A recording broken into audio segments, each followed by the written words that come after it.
Hello and welcome everyone. Today we're going to look at the Tour de la Provence third stage, which ends quite a bit up Mont Ventoux. So we're going to start with 8.3 kilometers go. We can see here Cofidis are actually working at the front and they're working for their leader, Jesus Herrada. But at around 8.3 kilometers to go, RKX Samsic start leading the pack. And we can see here that Warren Barguil is actually one of the domestiques at the front. And one of the big stories about Warren Barguil and Nairo Quintana joining the team was whether these two could actually work as a cohesive unit.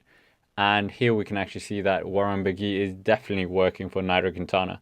He takes a big turn at the front from 8 kilometers to go, and he lasts about 300 meters before he pulls off the front. And we can just see how much of an effort he actually put in, as moments later he's way down the pack. So that just illustrates how far he's actually gone.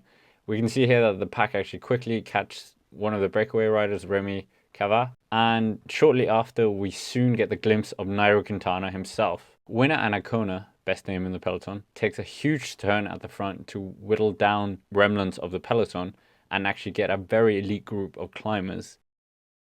We then see him flick the elbow, and this basically ignites Nairo Quintana like a rocket, and we can see his attack is just formidable and really gives us glimpses of the Nairo that used to be. And if we time the attack, we can see it takes Nairo no less than just 9 seconds to basically get rid of all his competitors and basically leave them disbelieved. He has a lot of time to catch up, as he's around 34 seconds down on the leader Alexander Lazov of Astana. So it's really critical that Nairo Quintana puts in a lot of time into the Russian leader. And one thing that's really funny to see is that Sepp Kuss, who's a good climber at his own right, is basically left gobsmacked by this attack, and his facial expression was quite funny after getting dropped by Nairo.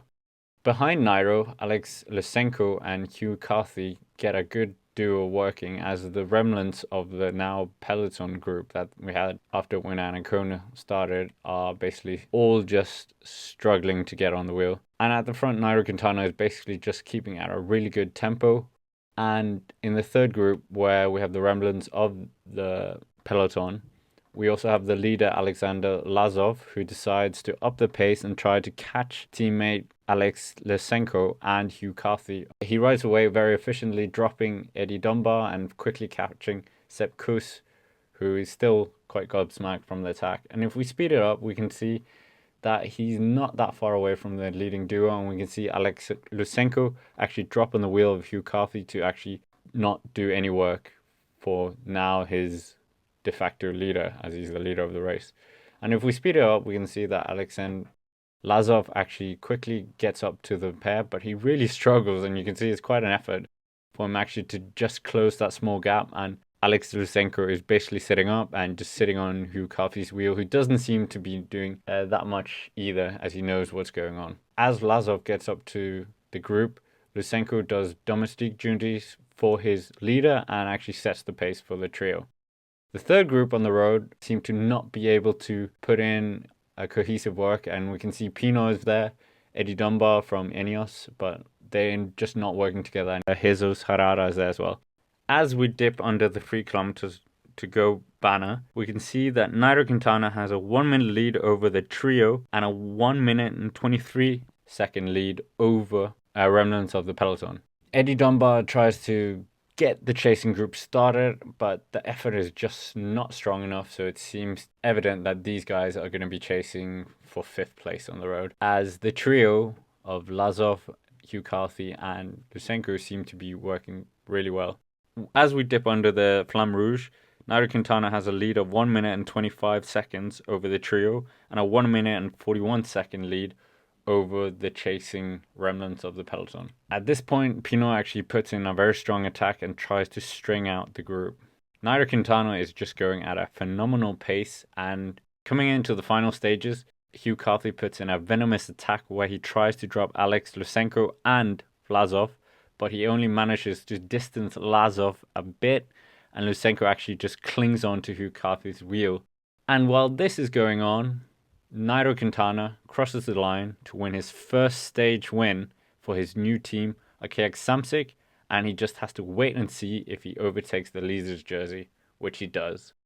Nairo Quintana basically wins the stage with 1 minute and 28 seconds ahead of Alex Lusenko, and Hugh Carthy and Vlasov finish on the same time. Indy Dunbar of Ineos finishes with 2 minutes and 11 behind Nairo Quintana. This basically meant that Nairo Quintana overtook the lead of the race and leads Vlasov into stage 4 with a 1 minute and 4 second advantage. This result is really exciting, as this might give us a glimpse of Nairo Quintana of old when he used to finish on the podiums of Tour de France's. That's it for this video. Thank you very much for watching. Will Nairo Quintana win the Tour de France this year? Who knows? And if you've liked this video, please subscribe to the channel, as we're getting very, very close to 1,000 subscribers. And as always, thank you for watching.